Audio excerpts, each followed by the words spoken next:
നമസ്കാരം. ഇന്ന് പരിചയപ്പെടുത്തുന്ന പുസ്തകം അജയ് പി മങ്ങാട്ടിൻ്റെ സൂസന്നയുടെ ഗ്രന്ഥപുരയാണ്. ഒരുപക്ഷെ നിങ്ങൾ പല വായനക്കാർക്കും ഓൾറെഡി ഈ പുസ്തകം വായിച്ചിട്ടുണ്ടാവാം.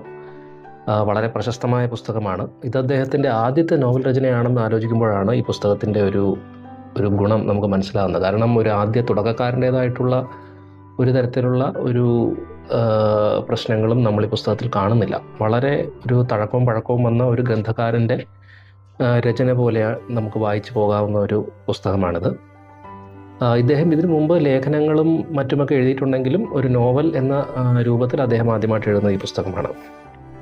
അപ്പോൾ ഈ പുസ്തകം വികസിക്കുന്നത് രണ്ട് കഥാപാത്രങ്ങളിലൂടെയാണ്, അലിയും അഭിയും.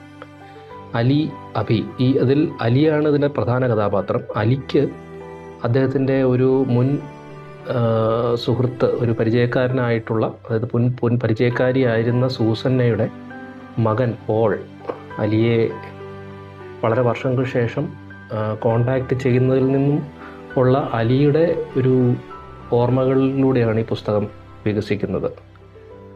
പോൾ അലിയെ കാണണമെന്ന് പറയുകയും അപ്പോൾ അലിക്ക് പഴയ കാര്യങ്ങളിലേക്ക് അലി സഞ്ചരിക്കുകയും ചെയ്യുകയാണ്.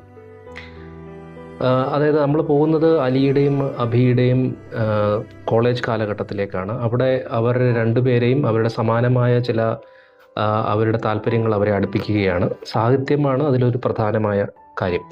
സാഹിത്യത്തിലൂടെ അവർ പരസ്പരം അടുക്കുകയും അതിൽ ഒരു വേള അവരറിയുന്നത് അലി വായിച്ചിട്ടുള്ള ഒരു ജയൻ അമേരിക്കയിൽ എന്ന് പറഞ്ഞ ഒരു പുസ്തകം എഴുതിയിരിക്കുന്നത് അഭിയുടെ അച്ഛനാണെന്നുള്ള വാർത്തയൊക്കെയാണ് അറിയുന്നത്. പക്ഷേ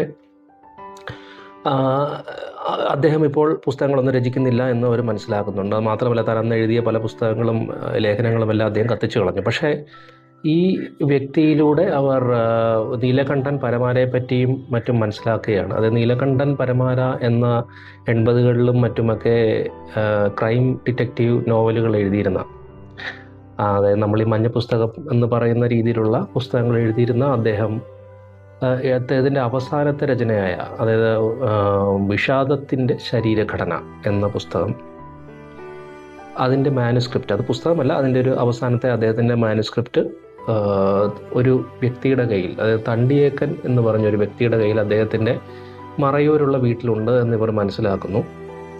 അപ്പോൾ തണ്ടിയേക്കൻ വളരെ വലിയൊരു സൗഹൃദ വലയമുള്ള ഒരു വ്യക്തിയായിരുന്നു. അദ്ദേഹം ഒരു കൃഷിക്കാരനാണ്, പക്ഷേ സാഹിത്യ തൽപരനുമാണ്. അങ്ങനെ അദ്ദേഹത്തിൻ്റെ പല സൗഹൃദങ്ങൾക്കും അദ്ദേഹത്തിന് സമ്മാനമായി കിട്ടിയിരിക്കുന്നത് പുസ്തകങ്ങളാണ്. അങ്ങനെ 5000-ഓളം വരുന്ന ഒരു പുസ്തകത്തിൻ്റെ വലിയൊരു വൻപൻ ശേഖരം ഇദ്ദേഹത്തിൻ്റെ വീട്ടിൽ ഇവർ കാണുന്നുണ്ട്. അങ്ങനെ ഇവർ മറയൂർ ഉള്ള അദ്ദേഹത്തിൻ്റെ വീട്ടിലേക്ക്